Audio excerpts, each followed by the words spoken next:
എല്ലാ മാന്യ പ്രേക്ഷകർക്കും കർത്താവായ യഹോശുവ ഹമ്മശിയുടെ നാമത്തിൽ ഇന്നത്തെ പ്രോഗ്രാമിലേക്ക് സ്വാഗതം. സിഡ്നിയിലെ ഇസ്ലാമിക ഭീകരാക്രമണം, അതോടൊപ്പം മലയാളി മുസ്ലിങ്ങളുടെ പ്രതികരണങ്ങൾ, ഇതാണ് നമ്മളിന്ന് പ്രധാനമായിട്ടും ചർച്ച ചെയ്യുന്ന വിഷയം. സിഡ്നിയിലെ ഭീകരാക്രമണം നിങ്ങളെല്ലാവരും അറിഞ്ഞതായിരിക്കും. കാര്യം നാട്ടിലെ എല്ലാ മാധ്യമങ്ങളിലും നന്നായിട്ട് തന്നെ റിപ്പോർട്ട് ചെയ്യപ്പെട്ട ഒരു ന്യൂസാണ് സിഡ്നിയിലെ ഭീകരാക്രമണം. അതുകൊണ്ട് പ്രത്യേകിച്ച് അതിനെക്കുറിച്ചൊന്നും പറയണം എന്നില്ല. ഇന്ത്യയിലെ ഹൈദരാബാദിൽ നിന്ന് വർഷങ്ങൾക്ക് മുന്നേ 10-20 വർഷത്തിന് മുന്നേ സ്റ്റുഡൻറ് വിസയിൽ കുടിയേറി പാർത്ത ഒരു മുസ്ലിം, അവനും അവൻ്റെ മോനും കൂടെ യഹൂദന്മാർക്ക് നേരെ സിഡ്നിയിലെ ഏറ്റവും പ്രശസ്തമായ ബോണ്ടായി ബീച്ചിൽ യഹൂദന്മാർക്ക് നേരെ ഒരു ഭീകരാക്രമണം അഴിച്ചുവിടുകയും അതിനാൽ 15-ലധികം പേര് മരിക്കുകയും 40-40ഓളം പേർക്ക് പരിക്കേൽക്കുകയും ചെയ്തു. ഇതാണ് ഒരു നട്ഷലിൽ സിഡ്നിയിലെ ഭീകരാക്രമണം എന്ന് നമ്മൾ പറയുന്നത്.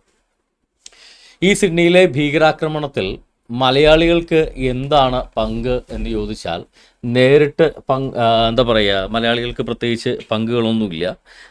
ഞങ്ങളെയൊക്കെ പോലുള്ള കുറച്ച് ആളുകൾ, അല്ലെങ്കിൽ ഓസ്ട്രേലിയയിലൊക്കെ താമസിക്കുന്ന കുറച്ച് ആളുകൾ മാത്രമാണ് ഇതുമായിട്ട് ഡയറക്റ്റായിട്ട് എന്തെങ്കിലും തരത്തിൽ കണക്റ്റ് ആയിരിക്കുന്നത്. പക്ഷേ കേരളത്തിലെ ഇസ്ലാമിക മതസമൂഹത്തിൽ ഈ സിഡ്നിയിലെ ഭീകരാക്രമണം വളരെ വലിയ ഒരു ചർച്ചയായി മാറി എന്നുള്ളത് വാസ്തവമാണ്.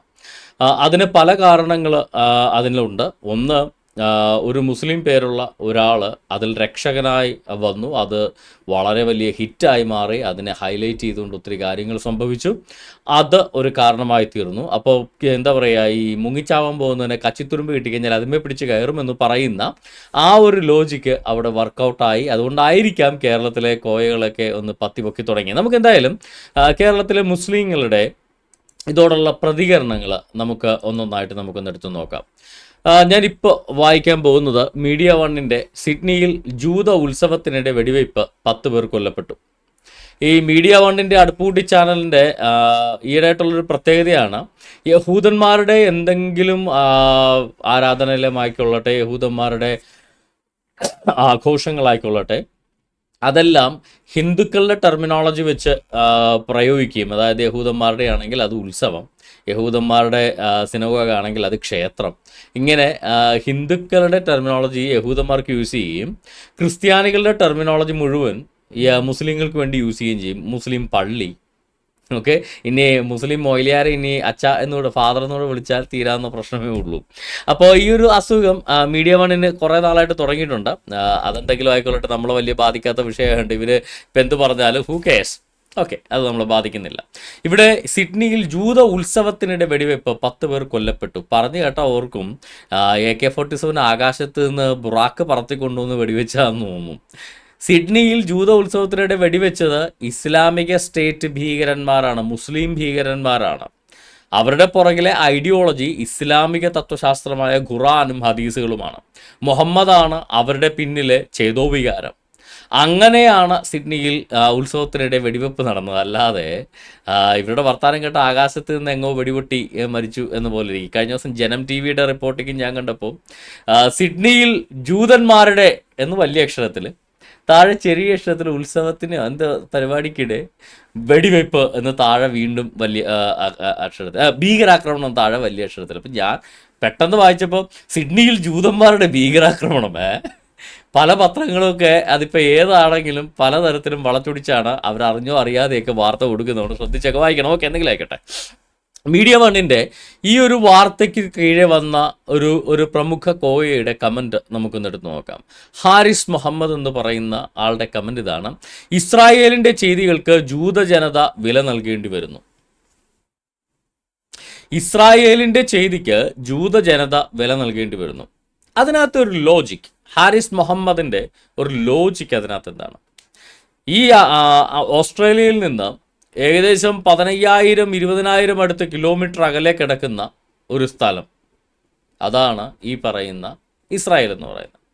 20,000-ലധികം കിലോമീറ്റർ ദൂരെയാണ്. 12 മണിക്കൂർ ഫ്ലൈറ്റിൽ, 14 മണിക്കൂറിലധികം ഫ്ലൈറ്റിൽ ഇരുന്നാലാണ് ഈ ഇസ്രായേൽ എന്ന് പറയുന്ന രാജ്യത്തേക്ക് ഡയറക്റ്റ് ഫ്ലൈറ്റിന് വരാൻ പറ്റുള്ളൂ ഓസ്ട്രേലിയ, ഈ സിഡ്നിയിൽ നിന്ന്.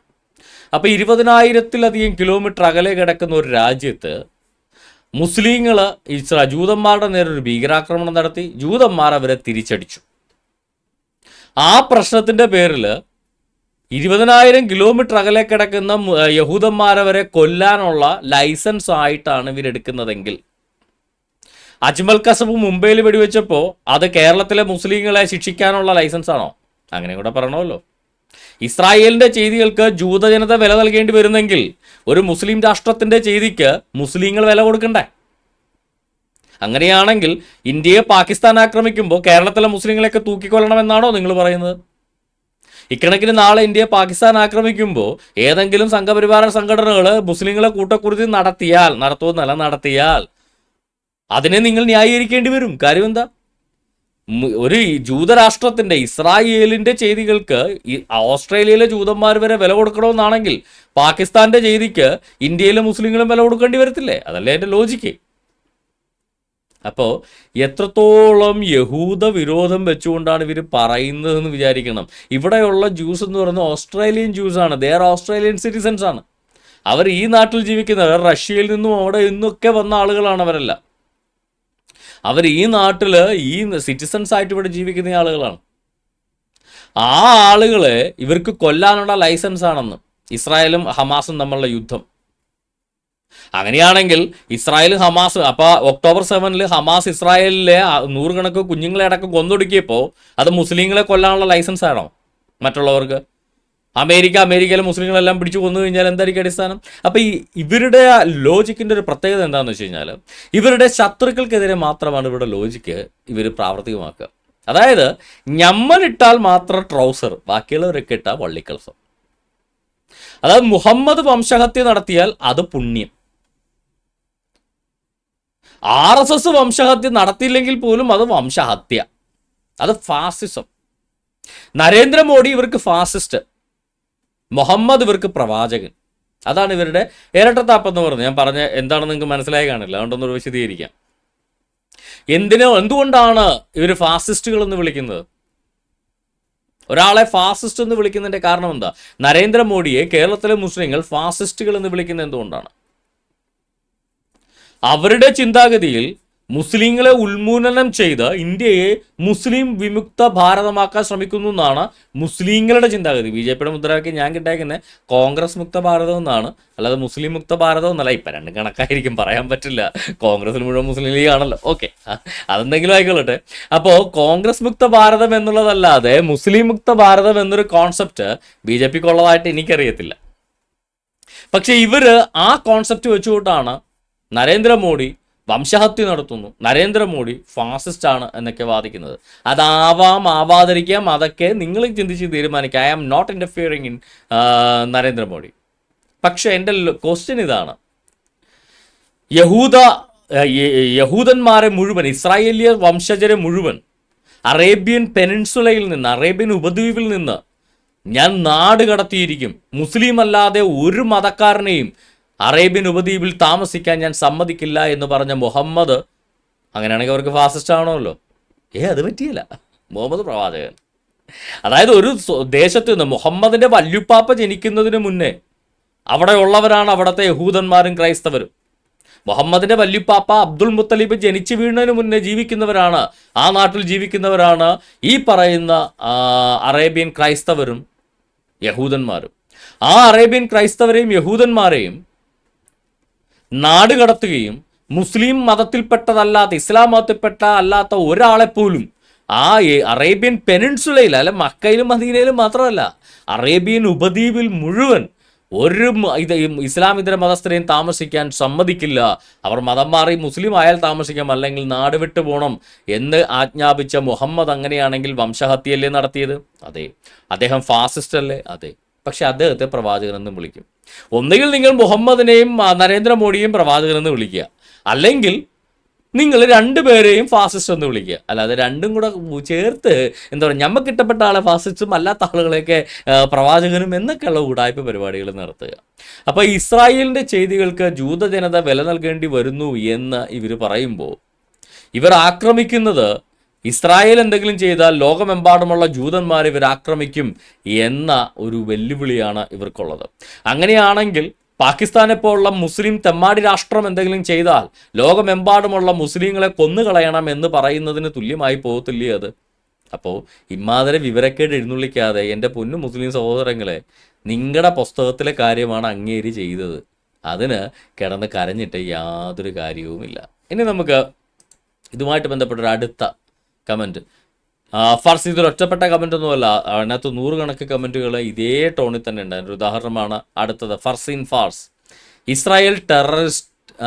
ഇസ്രായേൽ ടെററിസ്റ്റുകളാണ്, കാരണം നിരപരാധികളായ ജൂസ് കൊല്ലപ്പെടുന്നു. ഇനിയൊരു ഹിറ്റ്ലർ ഉണ്ടാവല്ലേ എന്ന് പ്രേ ചെയ്യാം. എന്തോ ഒരു ആഗ്രഹമാണ്, ഇനിയൊരു ഹിറ്റ്ലർ ഉണ്ടാവല്ലേ എന്ന് പ്രേ ചെയ്യാമെന്ന്. കരുതിച്ച യഹൂദന്മാരെ കൊന്നൊടുക്കിയ ഒരു ഫാസിസ്റ്റാണ് ഹിറ്റ്ലർ എന്ന് പറയുന്നത്. അതുപോലൊരു ഹിറ്റ്ലറെ ഇനി ജനിപ്പിക്കണമേ. കാര്യം മുസ്ലിങ്ങളെ കൊണ്ടും അള്ളാനെ കൊണ്ടും കൂട്ടിയാൽ കൂടൂല എന്ന് ഇവർക്ക് ഇപ്പം തന്നെ മനസ്സിലായി. ഇറാൻ അടക്കം ഇറാനും ഹിസ്ബുള്ളയും ലെബനനും ഈ പറയുന്ന സകല രാഷ്ട്രങ്ങളും കൂടെ തിരിഞ്ഞു നിന്ന് കുത്തിപ്പിരി എന്താ പറയുക, അറബ് വാറിനിടയ്ക്ക്, അറബ് ഇസ്രായേൽ വാറുകളുടെ 2 6 ഡേ വാറിലും യോം കിപ്പോർ വാറിലുമൊക്കെ എല്ലാ രാഷ്ട്രങ്ങളും കൂടെ കുനിഞ്ഞു നിന്ന് നിസ്കരിച്ച് പരിപാടി നടത്തിയിട്ട് പോലും അള്ളാഹു അക്ബർ എന്ന് വിളിച്ച് ഇങ്ങോട്ട് വന്നിട്ട് തള്ളാഹു അക്ബർ എന്ന് വിളിച്ച് വെടിയും കൊണ്ട് ഓടുന്നതാണ് സാധാരണ നടപ്പുവശം. അപ്പം ഇറാൻ കൂടെ ഇല്ലാണ്ടാന്ന് ഇപ്രാവശ്യം ഇറാൻ്റെ റോക്കറ്റും എല്ലാമായിട്ട് വന്നിട്ട് എന്തു പറ്റി? ഇറാൻ്റെ പ്രസിഡന്റ് മുതൽ ഇങ്ങോട്ട് സകല ആളുകളും പടമായി എന്നുള്ളതല്ലാതെ മറ്റു മെച്ചമൊന്നും ഇല്ലായിരുന്നു. ആർമി തലവന്മാരടക്കം പടമായി തീർന്നു. എന്നാലും നമ്മളാട്ടോ വിജയിച്ചത്, അത് വേറെ കാര്യം. അപ്പോൾ ഇവർക്ക് തന്നെ ഇപ്പം അറിയാം, ഇനി വല്ല ഹിറ്റ്ലറും വന്ന് ജനിച്ചാലേ കാര്യമല്ലോ നടക്കൂ, അല്ലാതെ അള്ളാനെ കൊണ്ടും മുസ്ലിങ്ങളെ കൊണ്ടും ഒരുണ്ടേ നടക്കില്ല എന്ന് മുസ്ലിങ്ങൾക്ക് തന്നെ ബോധ്യപ്പെട്ടു എന്നതുകൊണ്ടായിരിക്കാം ഇനിയൊരു ഹിറ്റ്ലർ ഉണ്ടാവല്ലേ എന്ന് പ്രാർത്ഥിക്കാം എന്ന് പറഞ്ഞുകൊണ്ട് ഇവിടെ ഫർസീൻ ഫാർസൊക്കെ നിന്ന് കരയുന്നത് എന്ന് നമുക്ക് മനസ്സിലാക്കാൻ സാധിക്കും. ഇതിനകത്ത് നിന്ന് എനിക്ക് ഏറ്റവും ഇഷ്ടപ്പെട്ട ഒരു പോസ്റ്റ് എന്ന് പറയുന്നത് കരിമ്പനക്കൽ സിറാജ് എന്ന് പറയുന്നൊരു പുള്ളി ചെയ്തതാണ്. കരിമ്പനക്കൽ സിറാജ് ഇതിനകത്ത് ചെയ്ത 2 പോസ്റ്റാണ് പുള്ളി ഇട്ടത്. ഒന്ന് 15 തീയതി ഡിസംബർ 3:24, ഇവിടുത്തെ സമയമാണ്, ഇന്ത്യൻ സമയമല്ലേ. ഞാൻ സ്ക്രീൻഷോട്ട് എടുക്കുമ്പോൾ ഞങ്ങളുടെ സമയമല്ലേ കാണിക്കത്തുള്ളൂ, അതുകൊണ്ട് സമയം ചെറിയ വ്യത്യാസം നാട്ടിലുമായിട്ട് ബന്ധപ്പെട്ടുണ്ടാവാം. 15 തീയതി ഡിസംബർ 3:24 കരിമ്പനക്കൽ ഒരു പോസ്റ്റ് ഇടുന്നുണ്ട്. 14 തീയതി ഡിസംബർ അതിൻ്റെ തലേ ദിവസം രാത്രി 10:20 അദ്ദേഹം ഒരു പോസ്റ്റ് ഇടുന്നുണ്ട്. ആദ്യം നമുക്ക് രാത്രി 10:20 പോസ്റ്റ് നമുക്കൊന്ന് വായിക്കാം. രാത്രി 10:20 പോസ്റ്റിൽ യഹൂദന്മാരെ നടത്തിയ ഈ മുസ്ലിങ്ങൾ യഹൂദന്മാർക്കെതിരെ നടത്തിയ ഈ കൂട്ടക്കൊലയെ ന്യായീകരിച്ചുകൊണ്ടാണ് കരിമ്പനക്കൽ സിറാജ് പോസ്റ്റ് ഇട്ടിരിക്കുന്നത്. ഇസ്രായേലിൻ്റെ അന്യായമായ ബോംബിടൽ ഇന്നും തുടരുന്നുണ്ട്. പാലസ്തീൻ എത്ര ലക്ഷങ്ങളാണ് മരിച്ചു വീണത്. ജൂതവിരുദ്ധതയും സെമറ്റിക് വിരുദ്ധ വിദ്വേഷയും അവരായിട്ടുണ്ടാക്കിയതാണ്. മനുഷ്യർക്ക് സമാധാനമാണ് വേണ്ടത്. അതിനെന്ന് വില കൽപ്പിക്കുന്നു അന്ന് അവർക്കും സമാധാനമുണ്ടാകും. അതുകൊണ്ട് തന്നെ ഈ അക്രമം പെട്ടെന്നുണ്ടായതല്ല, വിതച്ചത് കൊയ്യുകയാണ് അവർ. അതിനാൽ ഈ അക്രമത്തിന് സഹതാപ പ്രസ്താവനകൾ പോലും അർഹിക്കുന്നില്ല. അതായത് ഇതിങ്ങനെ യഹൂദന്മാരെ കൂട്ടക്കുരുതി നടത്താൻ മുസ്ലിങ്ങൾക്ക് അവകാശമുണ്ട്. അവർ ചത്തു വീണാൽ മതി, അല്ലാതെ അവർക്കെതിരെ നമ്മൾ സഹതാപം പോലും പ്രകടിപ്പിക്കാൻ പാടില്ല. ഇതാണ് കരിമ്പനക്കൽ സിറാജിൻ്റെ 14 തീയതി ഡിസംബറിലെ രാത്രിത്തെ പോസ്റ്റ്. 15 തീയതി ആയപ്പോഴേക്കും ഇത് പോസ്റ്റ് പുള്ളിക്കൊരു വെളിപാടുണ്ടായി. ഇത്രയും നേരം പുള്ളിയുടെ ഐഡിയോളജി എന്താ? യഹൂദന്മാരാണ് അവർ കൊല്ലപ്പെടാനുള്ളതാണ്, മുസ്ലിങ്ങൾക്ക് അവരെ കൊല്ലാനുള്ള അവകാശമുണ്ട്, അതിനാരും സഹതാപം പോലും പ്രകടിപ്പിക്കാൻ പാടില്ല എന്ന് പറഞ്ഞ ടീം ഇപ്പം 15 തീയതി ആയപ്പോൾ പ്ലേറ്റ് അങ്ങ് മാറ്റി. ഇത് നവീദ് അക്രം എന്ന് പറയുന്നത് ഒരു IDF സോൾജിയർ ആയിരുന്നു. പിന്നെ ഹൈദരാബാദിൽ നിന്നുള്ള കോയല്ലേ IDF soldier. Naveed Akram IDF soldier ആയിരുന്നു. നവീദ് അക്രം എന്ന് പറയുന്ന പേര് ഇസ്രായേലിലെ ഗൂഗിൾ സെർച്ചിനകത്ത് പീക്കായിരുന്നു. പിന്നെ ഇനി മൊസാദ് എങ്ങാനും ഇങ്ങനെ ചെയ്തെങ്കിൽ തന്നെ അവർ ഗൂഗിൾ സെർച്ചിനകത്ത് പീക്കാക്കിയിട്ടാണല്ലോ നവീദ് അക്രമത്തിനെ വെടിവെക്കാൻ വിടുന്നത്. അത് മനസ്സിലാക്കാനുള്ള വെളിവ് പോലും അവനില്ല. പോട്ടെ, അല്ല എത്ര പെട്ടെന്നാണ് ഇവന്മാരെ നരേഷൻ ട്വിസ്റ്റ് ചെയ്യുന്നത്. ആദ്യത്തെ ഇവരുടെ നരേഷൻ എന്തായിരുന്നു? ഈ പറയുന്നത് യഹൂദന്മാർ കൊല്ലപ്പെടാൻ അർഹതയുള്ളവരാണ്, അവരാര് കൊന്നാലും ചോദിക്കാൻ പാടില്ല, സഹതാപ പ്രസ്താവന പോലും ഇറക്കാൻ പാടില്ല എന്നായിരുന്നു കരിമ്പനക്കൽ സിറാജിൻ്റെ ആദ്യ കൽപ്പന. അതായത് അവരെ കൊല്ലാം, മുസ്ലിമാണ് കൊന്നത്, അവർ കൊന്നതിന് കാരണമുണ്ട്, യാതൊരു സഹതാപം അർഹിക്കുന്നില്ല. പെട്ടെന്ന് പിന്നെ പ്ലേറ്റ് മാറ്റി. ഇത് മുസ്ലിം അല്ലായിരുന്നു, IDFകാർ തന്നെയാണ് കൊന്നതെന്ന്. നവീദ് അക്രം എന്ന് പറയുന്ന ഈ എന്താ പറയുക തീവ്രവാദി, അവൻ IDF സോൾജിയർ ആയിരുന്നു. അവൻ്റെ എത്ര ദവാ വീഡിയോകൾ ഇപ്പോൾ പുറത്തു വന്നറിയാമോ? IDF സോൾജിയർ ആയിരുന്നെങ്കിൽ അവന് സർട്ടിഫിക്കറ്റ്, ഖുറാൻ തജ്വീദിൽ അവന് സർട്ടിഫിക്കറ്റ് കൊടുത്ത മൊയ്ലിയാർ ആരായി? സിഡ്നിയിലെ ഒരു പ്രശസ്തനായ മൊയ്ലിയാർ അവന് ഖുറാൻ തജ്വീൽ എൻ്റെ ഏറ്റവും ഉത്തമ ശിഷ്യൻ എന്ന് പറഞ്ഞുകൊണ്ട് കൊച്ചുണ്ണി സെലഫൻ്റ് BA എന്ന് പറഞ്ഞുകൊണ്ട് സർട്ടിഫിക്കറ്റ് എഴുതി കൊടുത്ത ഫോട്ടോ വളരെ വിദഗ്ധമായിട്ട് ഫേസ്ബുക്കിൽ കിടപ്പുണ്ടായിരുന്നു. ഇവൻ ദവാപ്രവർത്തനം നടത്തുന്ന എത്ര വീഡിയോ, എന്തിന് ഇവൻ പാലസ്തീൻ എതിരായിട്ടുള്ള റാലി, പാലസ്തീന് വേണ്ടിയുള്ള റാലിക്കകത്ത് ഇസ്രായേലികളെ ചുട്ടരിക്കണമെന്ന് പറഞ്ഞുകൊണ്ട് പ്രകടനം നടത്തുന്ന വീഡിയോ, ഇതെല്ലാം പുറത്തു വന്നു. എന്നിട്ടും അണ്ണന് അതെ IDF സോൾജിയറാണ്. അതായത് ഇവർക്ക് ഡിഫെൻഡ് ചെയ്യാൻ പറ്റാത്തൊരു ക്രൈം ഇവർ ചെയ്തു കഴിഞ്ഞാൽ പിന്നെ അതൊക്കെ മറ്റുള്ളവരുടെ തലയിൽ കെട്ടിവെച്ച് രക്ഷപ്പെടുക എന്നുള്ളതാണ് ഇവരുടെ സ്ഥിരം ഒരു നമ്പർ എന്ന് പറയുന്നത്. ഇവർ പറയുന്നത് എന്താ? ഇതെല്ലാം ഈ ഭീകരാക്രമണം അത് യഹൂദന്മാർ അർഹിക്കുന്നതാണ്. അത് ഗാസയിൽ കുഞ്ഞുങ്ങളെ കരഞ്ഞുകൊണ്ട് യഹൂദന്മാരെ കൊല്ലാം എന്നാണ് ഇവരുടെ ആറ്റിറ്റ്യൂഡ്. അല്ല, ഇതിനൊരു 8 വർഷം മുന്നേ 2017 ഈ ISIS ഭീകരന്മാർ മെൽബണിൽ ആക്രമണം നടത്തിയായിരുന്നു. അതേത് ഗാസയുടെ കാര്യം പറഞ്ഞുകൊണ്ടാ? അന്ന് October 7 നടന്നിട്ടില്ലല്ലോ. ഹമാസ് ഇസ്രായേലിനെതിരെ ഭീകരാക്രമണം നടത്തിയിട്ടില്ലല്ലോ. ഈ പറയുന്ന പ്രശ്നമൊന്നും അന്ന് ഉണ്ടായിട്ടില്ലല്ലോ. അന്നും പോയി നടത്തിയിട്ടുണ്ട് ISIS ഭീകരന്മാർ, ഇന്നും അവന്മാർ നടത്തിയിട്ടുണ്ട്. അതിനുശേഷവും അവന്മാർ നടത്താൻ വന്നു. അത് കൊറോണത്തിനെ കഴിഞ്ഞ ദിവസം അറസ്റ്റ് ചെയ്തുകൊണ്ടാണ് അത് നടക്കാതെ പോയത്. അപ്പോൾ ഇസ്ലാം എന്ന് പറഞ്ഞാൽ അവർക്ക് യഹൂദനെ കൊല്ലുന്നതിനോ ക്രിസ്ത്യാനികളെ കൊല്ലുന്നതിനോ ഇതര മതക്കാരായ കാഫറുകളെ കൊല്ലുന്നതിന് പ്രത്യേകിച്ചൊരു മോട്ടിവേഷൻ്റെ ആവശ്യമില്ല. അവർക്കുള്ള ഒരേ ഒരു മോട്ടിവേഷൻ എന്ന് പറയുന്നത് അത് മുഹമ്മദാണ് എന്ന് ഞാൻ പറഞ്ഞല്ല കേട്ടോ. ഇവരുടെ ഹദീസുകൾക്ക് തന്നെ വളരെ വ്യക്തമായിട്ട് പറഞ്ഞ് നമ്മൾ പിന്നാലെ എടുക്കാം. അടുത്തൊരു ആർഗ്യുമെൻ്റ് ഞാൻ കണ്ടത് മുഹമ്മദ് അലിയിൽ നിന്നാണ്. 1990 വരെ ലോകത്ത് മുസ്ലിങ്ങളിൽ ഭീകരവാദികളോ തീവ്രവാദികളോ ചാവേറുകളോ അഭയാർത്ഥികളോ ഉണ്ടായിരുന്നില്ല എങ്കിൽ ഇപ്പോൾ എങ്ങനെ ഉണ്ടായി? 1990 വരെ മുസ്ലിങ്ങളിൽ ഭീകരവാദികളും ചാവേറുകളും അഭയാർത്ഥികളും രക്തസാക്ഷികളും ഒന്നും ഇല്ലായിരുന്നു. അല്ല, ഈ മുഹമ്മദ് മക്കയിൽ നിന്ന് മദീനയിലേക്ക് ഹിജറ തന്നെയല്ലേ പോയേ? അഭയാർത്ഥിയായിട്ട് തന്നെയല്ലേ പോയേ? ഇസ്ലാം ഉണ്ടായ കാലം മുതൽ അഭയാർത്ഥികളുണ്ട്. അഭയാർത്ഥികളായിട്ടൊരു സ്ഥലത്ത് ചെല്ലും, അവിടെ പെറ്റുപെരുകി ആ നാട്ടുകാരെ കൊന്നൊടുക്കി അവിടത്തെ ഭരണം പിടിച്ചെടുക്കും. എന്നിട്ട് വേറൊരു സ്ഥലത്ത് അഭയാർത്ഥിയായിട്ട് ചെല്ലും, അവിടെയും പെറ്റുപെരുകി അവരുടെ കൊങ്ങാക്ക് പിടിച്ച് അവരുടെ ഭരണവും പിടിച്ചെടുക്കും. ഇതാണല്ലോ മുഹമ്മദിൻ്റെ കാലം മുതൽ ഈ ഇസ്ലാം എന്ന് പറയുന്ന മതം ചെയ്തുകൊണ്ടിരിക്കുന്നത്. അതിൻ്റെ ഏറ്റവും ഉത്തമ ഉദാഹരണമാണ് മുഹമ്മദ് ചെയ്തത്. മുഹമ്മദ് മക്കയിൽ നിന്നും മദീനയിലേക്ക് ഹിജറ പോയി, പാലായനം ചെയ്തു, മൈഗ്രേറ്റ് ചെയ്തു. അതായത് അഭയാർത്ഥിയായിട്ട് പോയി, പച്ചക്ക് പറഞ്ഞ പാട്ടോ നോക്കി. അവിടെ ചെന്നപ്പോൾ അവിടെ ഉണ്ടായിരുന്നപ്പോൾ യഹൂദന്മാരും ക്രൈസ്തവരും കുറച്ച് അൻസാരികളുമാണ്. അവിടുത്തെ യഹൂദന്മാരും ക്രൈസ്തവരൊക്കെ മുഹമ്മദിനെ സ്വീകരിച്ചു.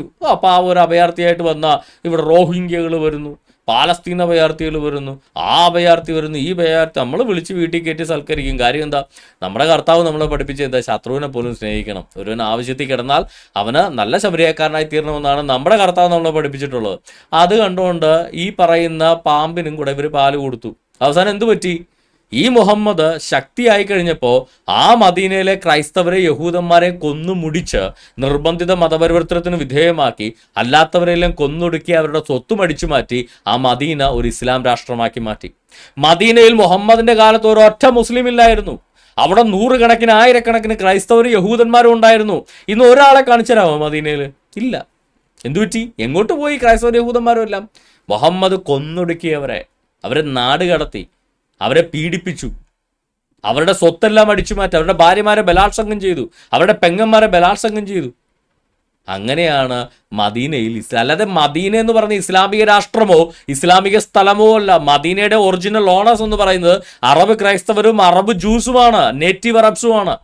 അല്ലാതെ മദീനയിൽ ഇസ്ലാമുമായിട്ട് യാതൊരു ബന്ധവുമില്ലാത്ത സ്ഥലമാണ്. മദീനക്കാർ ചെയ്ത ഒരേ ഒരു തെറ്റ് മുസ്ലിമായ മുഹമ്മദിന് കുറച്ച് നാളത്തേക്ക് ഒരു അഭയം കൊടുത്തു എന്നൊരു തെറ്റ് മാത്രമാണ് മദീനയിലെ ക്രൈസ്തവർ യഹൂദന്മാരും ചെയ്തത്. അതിൻ്റെ ഫലം അവരനുഭവിച്ചു. ഈ മദീനയിൽ ഹിജറ പോകുന്നതിന് മുന്നേ കുറച്ച് ടീമുകൾ മുസ്ലിങ്ങൾ, മുഹമ്മദിൻ്റെ കുറേ അനുയായികൾ അബീസീനിയയിലേക്ക് ഹിജറ പോയായിരുന്നു. അവിടെ നിന്ന് തിരിച്ച് മദീനയിൽ വന്ന് മുഹമ്മദിനൊപ്പം ചേർന്നു. ഈ മക്കാരെയും കൊന്നൊടുക്കി, മദീനക്കാരെയും കൊന്നൊടുക്കി ഇസ്ലാമിക രാഷ്ട്രം ഉണ്ടാക്കിയിട്ട് ഇവന്മാർ ആദ്യം ചെയ്തത് അന്ന് അഭയം കൊടുത്ത അബീസീനിയെ കീഴടക്കുക എന്നുള്ളതായിരുന്നു. ആരൊക്കെ ഇവന്മാർക്ക് അഭയം കൊടുത്തിട്ടുണ്ടോ അവരെയെല്ലാം കൊന്നുമുടിച്ച് അവിടെ ഇസ്ലാമിക രാഷ്ട്രം ഉണ്ടാക്കുക എന്നുള്ളതാണ് ഇസ്ലാമിൻ്റെ അന്നു മുതലുള്ള ഇത്. അപ്പോൾ മുഹമ്മദ് അലി, താങ്കളുടെ അഭിപ്രായ പ്രകാരം മുഹമ്മദ് 1990 ശേഷമാണോ ജനിച്ചത്? കാര്യം മുഹമ്മദ് അഭയാർത്ഥിയായിട്ടുണ്ട്, മുഹമ്മദ് ചാവേറുകളെ വളർത്തിയിട്ടുണ്ട്, മുഹമ്മദ് ഭീകരാക്രമണം നടത്തിയിട്ടുണ്ട്.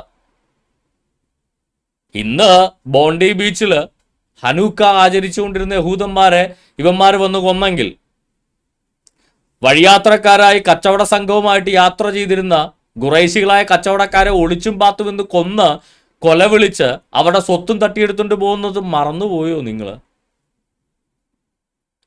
ക്രൈസ്തവരുടെ പള്ളിയിലേക്ക് ആളയച്ചിട്ട്, യഹൂദന്മാരുടെയും ക്രൈസ്തവരുടെ പള്ളികളിലേക്ക് ആളയച്ച് സത്യമതത്തെ മതമായി സ്വീകരിക്കാത്തവരെ ഞങ്ങൾ കൊല്ലും, അതുകൊണ്ട് നിങ്ങൾ ഇസ്ലാം മതം ലാ ഇലാഹ ഇല്ലല്ലാഹ് ചൊല്ലി ഇസ്ലാം മതം സ്വീകരിച്ചു, അല്ലെ ഞങ്ങൾ നിങ്ങളെ കൊല്ലും എന്ന് മുഹമ്മദ് ആളെ വിട്ട് പറയിച്ചത് നിങ്ങൾ മറന്നു? അപ്പം ഇതൊക്കെ എവിടെ നിന്നുണ്ടായി എന്ന് നിങ്ങൾ ശ്രദ്ധിക്കണം. അല്ല 1990 ശേഷമല്ല ഇസ്ലാമിക വീരപ്രസ്ഥാനം ഉണ്ടായത്. നിങ്ങൾക്ക് വേണ്ടി കുറച്ച് ഈ മുഹമ്മദ് അലിക്ക് കുറച്ച് പഠിപ്പിച്ചു കൊടുക്കുന്നതിന് വേണ്ടി 1-2 ഹദീസുകൾ നമുക്കൊന്ന് വായിക്കാം. കാര്യം ഇവന്മാർക്ക് ഈ സംഭവം ഒന്നും അറിയത്തില്ല കേട്ടോ, ഞാൻ അഹങ്കാരം പറയണല്ല, ഇവന്മാർക്ക് ഇതൊന്നും അറിയില്ല. അതുകൊണ്ടാണ് സത്യമായിട്ടും ഖുറാനും ഹദീസുകളും പഠിച്ച ഏതെങ്കിലും ഒരു മുസ്ലിം ഉണ്ടെങ്കിൽ അവൻ എക്സ് മുസ്ലിം ആയിരിക്കും, അവൻ ഒരിക്കലും മുസ്ലിമായിട്ട് തുടരില്ല. ഖുറാനും ഹദീസും മനസ്സിലാക്കിയ ഒരാൾ പോലും മുസ്ലിമായിട്ട് തുടരാൻ അവന് സാധിക്കില്ല, മനസാക്ഷിയുള്ളവനാണെങ്കിൽ. അല്ല പെണ്ണ് പിടിക്കാൻ ഇതുപോലെ കണ്ടവനെ കൊന്ന് സ്വത്ത് തട്ടിയെടുക്കാനുള്ള ഉദ്ദേശത്തോടെയാണെങ്കിൽ ചിലപ്പോൾ നിൽക്കുമായിരിക്കും, അതല്ലാതെ ഒരുത്തം പോലും നിൽക്കില്ല. സഹീൽ ബുഖാരി ബുക്ക് നമ്പർ 2 ഹദീസ് number 29. Prophet said, the person who participates in holy battles, അള്ളാഹുവിൻ്റെ വിശുദ്ധ യുദ്ധത്തിൽ പങ്കെടുക്കുന്ന ആളുകൾ, അള്ളാഹുവിന് വേണ്ടി വിശുദ്ധ യുദ്ധത്തിൽ പങ്കെടുക്കുന്ന ആളുകൾ, and nothing compels him to do so except belief in Allah and his apostle. അതായത് ഈ ബോണ്ടി ബീച്ചിൽ യഹൂദന്മാരെ കൊന്നൊടുക്കിയവരാണെങ്കിലും, ന്യൂയോർക്കിൽ വേൾഡ് ട്രേഡ് സെന്റർ നശിപ്പിച്ച ക്രൈസ്തവരെ കൊന്നൊടുക്കിയവരാണെങ്കിലും, നൈജീരിയയിലെ സ്കൂളുകളിൽ നിന്ന് തട്ടിക്കൊണ്ടുപോയി പെൺകുട്ടികളെ ബലാത്സംഗം ചെയ്ത് കൊല്ലുന്ന മുസ്ലിങ്ങളാണെങ്കിലും,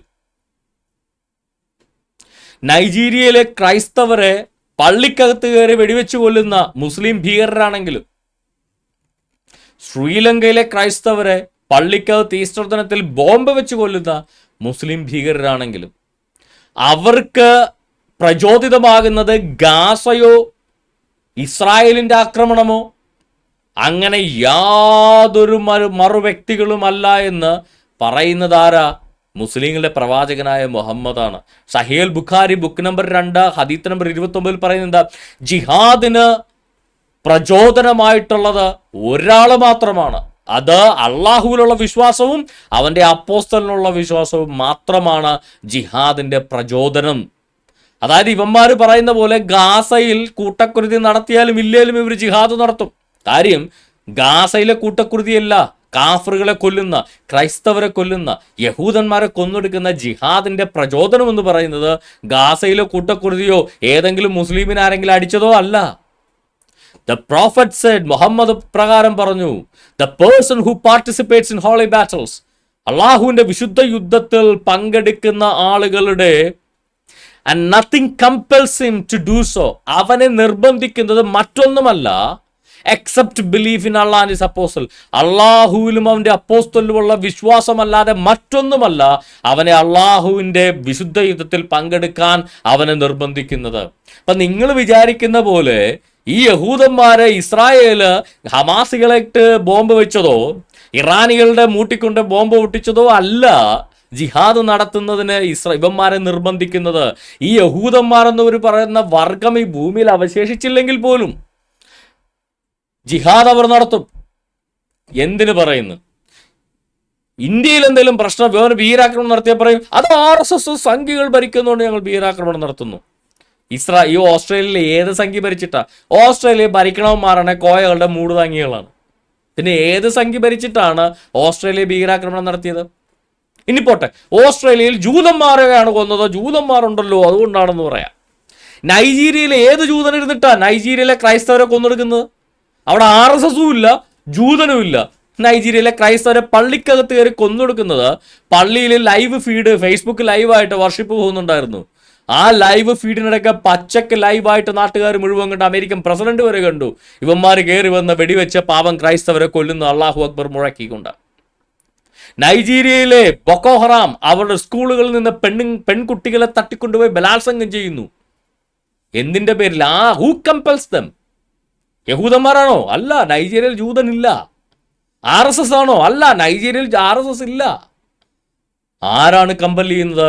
അള്ളാഹുവിലുള്ള അവന്റെ വിശ്വാസവും അവന്റെ പ്രവാചകൻ മുഹമ്മദിലുള്ള അവന്റെ വിശ്വാസവുമാണ് അവനെ ജിഹാദ് നടത്താൻ, വിശുദ്ധ യുദ്ധം നടത്താൻ അവനെ കമ്പല് ചെയ്യുന്നതെന്ന് ആര് പറഞ്ഞു? ഈ പറയുന്ന മുഹമ്മദ് പറഞ്ഞു. സഹീഹ് ബുഖാരി ബുക്ക് നമ്പർ 2 ഹദീസ് നമ്പർ 29. ഇനി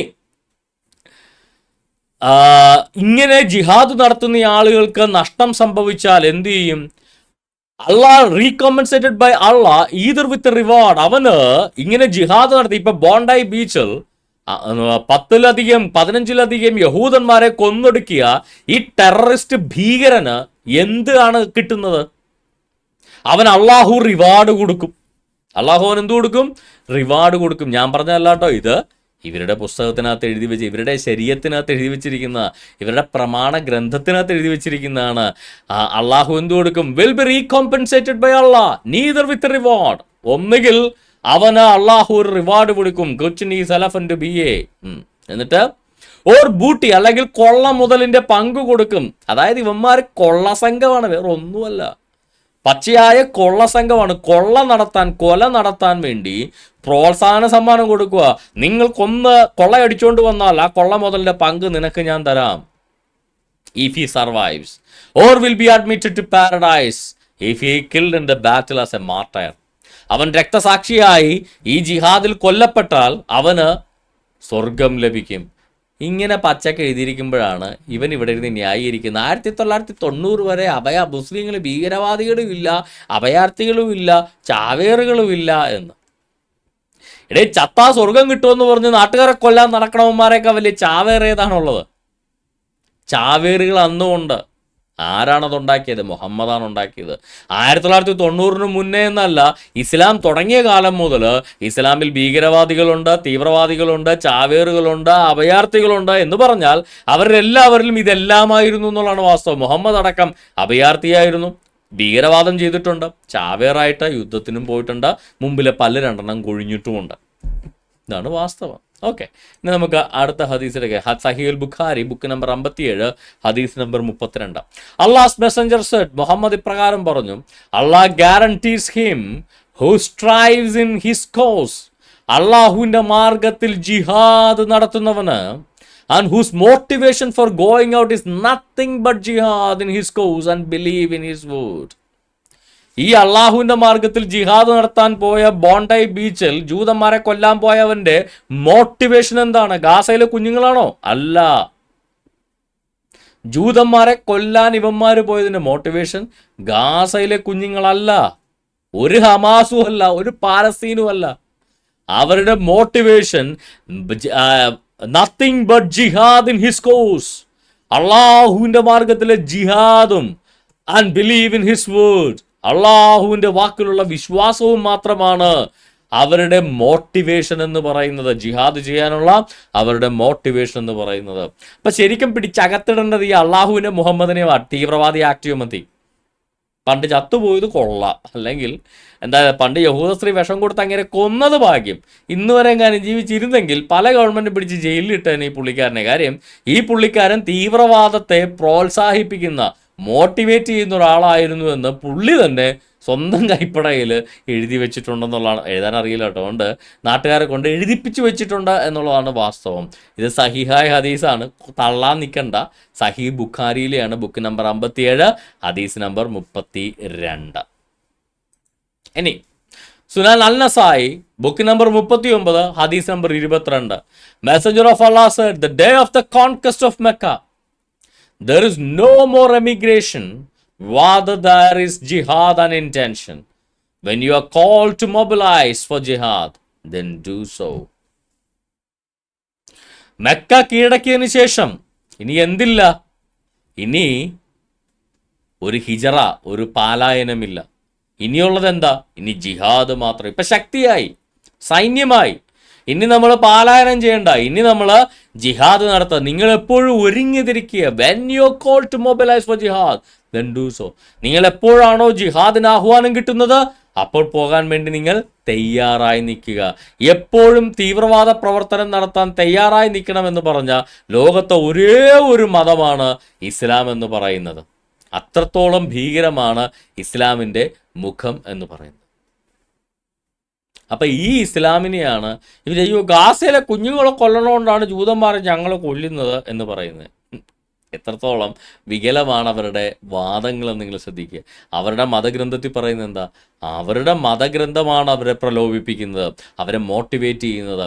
ഈ ജിഹാദ് നടത്താനുള്ള ഒരേ ഒരു കാരണം അള്ളാഹുവിലുള്ള വിശ്വാസവും അള്ളാഹുവിൻ്റെ പ്രവാചകനുള്ള വിശ്വാസവും മാത്രമാണ് ജിഹാദിൻ്റെ ഒരേ ഒരു മോട്ടിവേഷൻ എന്ന് വളരെ വ്യക്തമായിട്ട് ഇവിടെ പറഞ്ഞ് വെച്ചിരിക്കുകയാണ്. ഇനി നമ്മൾ മുന്നോട്ട് പോകാൻ നേരത്ത് ഫസിൽ MK എന്ന് പറയുന്നൊരു പുള്ളിയുടെ മെസ്സേജാണ്. ഓസ്ട്രേലിയ പാലസ്തീൻ സപ്പോർട്ട് ചെയ്തപ്പോൾ തന്നെ ജൂതൻ്റെ കൊട്ടേഷൻ അവിടെ നടക്കുമെന്ന് ലോകം പ്രതീക്ഷിച്ച പോലെ തന്നെ നടന്നു. പക്ഷേ ആക്രമികളിൽ ഒരാളെ കീഴ്പ്പെടുത്തിയത് മുസ്ലിം പേരുള്ള മുഹമ്മദ് ആയതുകൊണ്ട് മൊത്തം പാളി. ഇസ്ലാമോഫോബിയ ഉണ്ടാക്കാൻ ചെയ്തത് പാളി. മുഹമ്മദിന് വീരപരിവേഷം കിട്ടി. നിങ്ങളൊരു കാര്യം ശ്രദ്ധിക്കണം. ഈ അവിടെ ബോണ്ടി ബീച്ചിൽ മുഹമ്മദ് എന്ന് പറയുന്ന വ്യക്തി ചെയ്തത് വളരെ മഹത്തരമായ കാര്യമാണ്. കാര്യം ഈ ഇസ്ലാം എന്ന് പറയുന്ന മതത്തിലെ ദൈവമായിട്ട് അല്ലെങ്കിൽ ദൈവം പോലെ കരുതുന്ന മുഹമ്മദ് എന്ന് പറയുന്ന ഈ പ്രവാചകൻ പറഞ്ഞിട്ടുള്ള ജിഹാദ് എന്ന് പറയുന്ന വൃത്തികേട്, ഭീകരാക്രമണം ഒരു മുസ്ലിം ചെയ്യുമ്പോൾ ആ മുഹമ്മദ് എന്ന് പറയുന്ന പ്രവാചകനെ പുറങ്കാലുകൊണ്ട് ചവിട്ടിയിട്ട് ആ ജിഹാദ് ഞാൻ ചെയ്യില്ലടാ, ജിഹാദ് ചെയ്യാൻ നിന്നെയൊക്കെ ഞാൻ സമ്മതിക്കുന്നു ഇല്ലടാ എന്ന് പറഞ്ഞുകൊണ്ട് ഇസ്ലാം മതത്തെ പുറങ്കാലിന് അടിച്ചിട്ട് ആ ജിഹാദിയെ ചവിട്ടി താഴെയിട്ട മുഹമ്മദ് വീരപരിവേഷം അർഹിക്കുന്നുണ്ട്. പക്ഷേ ഇതിനകത്ത് ശ്രദ്ധിക്കേണ്ട ഒരു കാര്യം, he is not the only one fought against the terrorist. പക്ഷെ അവൻ്റെ കാര്യം മാത്രം എല്ലാവരും പറഞ്ഞു. എന്തുകൊണ്ടാണ്? അവൻ്റെ കാര്യം മാത്രം എല്ലാവരും പറഞ്ഞു. എന്തുകൊണ്ടാണ്? അഹ്മദ് അൽ അഹമ്മദ് എന്ന് പറയുന്ന ഈ സിറിയൻ റെഫ്യൂജി ചെയ്തത് നല്ല കാര്യമാണ്. കാര്യം ഞാൻ പറഞ്ഞില്ലേ, അവൻ്റെ മതത്തെ പോലും ചവിട്ടിക്കളഞ്ഞുകൊണ്ടാണ്, അവൻ്റെ പ്രവാചകനെ പോലും പുറംകാലിനടിച്ചിട്ടാണ് അവൻ ആ ജിഹാദിനെ സ്റ്റോപ്പ് ചെയ്തത്. അവൻ സ്വയം ഒരു ഹിപ്പോക്രറ്റ്, ഒരു മുനാഫിക്കാണെന്ന് പ്രഖ്യാപിച്ചുകൊണ്ടാണ് ഈ കാഫറുകൾക്കെതിരെ നടത്തിയ ജിഹാദിനെ അവൻ ഒബ്സ്ട്രക്റ്റ് ചെയ്തത്. അതുകൊണ്ട് അർഹിക്കുന്നു. എന്നാൽ Boris Gurman and Sofia Gurman ഒരു പ്രായമുള്ള വൃദ്ധ ദമ്പതികളാണ്. ഈ പറയുന്ന അപ്പൻ ജിഹാദി ഈ യഹൂദന്മാരെ കൊല്ലാൻ വേണ്ടി തോക്കുമായിട്ട് ഇറങ്ങിയപ്പോൾ ഈ വൃദ്ധ ദമ്പതികൾ ബോറിസ് ആൻഡ് സോഫിയ ഗുർമാൻ ഇവരെ വട്ടക്കെട്ടം പിടിച്ചു. അപ്പൻ്റെ ഇന്ന് തോക്കും താഴെ ഇടിച്ചു. പക്ഷെ പ്രായമായതുകൊണ്ട് അവർക്ക് ഒരു പരിധിവരെ ഇവനെ കീഴ്പ്പെടുത്താൻ സാധിച്ചില്ല. മകൻ പുറകിൽ നിന്ന് വന്ന് ഈ പാവം വൃദ്ധ രണ്ടുപേരെ വെടിവെച്ച് കൊല്ലുകയാണ് ചെയ്തത്. റഷ്യയിൽ നിന്ന് പലായനം ചെയ്തു വന്ന ബോറിസ് ആൻഡ് സോഫിയ ഗുർമാൻ ദശാബ്ദങ്ങളായിട്ട് ഓസ്ട്രേലിയയിൽ ജീവിക്കുന്ന രണ്ട് വ്യക്തികളാണ്. അവരുടെ വാർത്ത പോലും പുറലോകം അറിഞ്ഞില്ല, ഒരു മനുഷ്യൻ പോലും അവരറിയത്തില്ല. നാളുകൾക്ക് ശേഷമാണ് അവരുടെ വാർത്ത പല പത്രങ്ങളും പുറത്തുവിട്ടത്. അവരെക്കുറിച്ചുള്ള വീഡിയോകൾ പുറത്തു വന്നത്. ആ വീഡിയോ പുറത്തു വന്നിട്ട് പോലും ആരെങ്കിലും അവരെ മൈൻഡ് ചെയ്തോ? ആരെങ്കിലും അവർക്ക് കൊണ്ട് ഗോ ഫണ്ട് മീ ക്യാമ്പയിൻ നടത്തിയോ? ഏതെങ്കിലും പ്രധാനമന്ത്രി അവരുടെ ഫ്യൂണറലെങ്കിലും പോയി അറ്റൻഡ് ചെയ്തു? ഒരാളും അവരെ പോയി കാണുകയോ അവരെ ഫ്യൂണറൽ അറ്റൻഡ് ചെയ്യുകയോ ഒന്നും ചെയ്തിട്ടില്ല. റൂവൻ മോറിസൺ എന്ന് പറയുന്ന 62-കാരൻ, അവൻ ഈ പറയുന്ന അഹമ്മദ് അൽ അഹമ്മദ് മകൻ ജിഹാദിനെ അടിച്ച് താഴെയിട്ട് അവൻ്റെ ഇന്ന് തോക്ക് വാങ്ങിച്ചിട്ട് അവനെ വീണ്ടും വെടിവെക്കാൻ വിടുക ചെയ്ത്. അവൻ്റെ കാലേ പോലും ഒരു വെടി കൊടുത്തില്ല, അവനടിച്ച് താഴെയിട്ടില്ല, അവനെ കെട്ടിയിട്ടില്ല. തോക്കും മുനയിൽ വേണം അവനെ കെട്ടിയിടായിരുന്നു, ഒന്നും ചെയ്തില്ല. അവൻ വീണ്ടും പോയി വെടിവെക്കാൻ പോവുക ചെയ്ത്. ആ സമയത്ത് അവൻ വീണ്ടും ആളുകളെ വെടിവെക്കാതിരിക്കാൻ വേണ്ടി അവൻ്റെ പുറത്തേക്ക് കല്ലെറിഞ്ഞ് അവൻ്റെ ശ്രദ്ധ തന്നിലേക്ക് ആകർഷിക്കുകയും അവൻ എന്നിട്ട് അദ്ദേഹത്തെ വെടിവെച്ച് കൊല്ലുകയും ചെയ്തു. റൂവൻ മോറിസൺ എന്ന് പറയുന്ന ഒരു 62 വയസ്സുള്ള ഒരു വൃദ്ധൻ.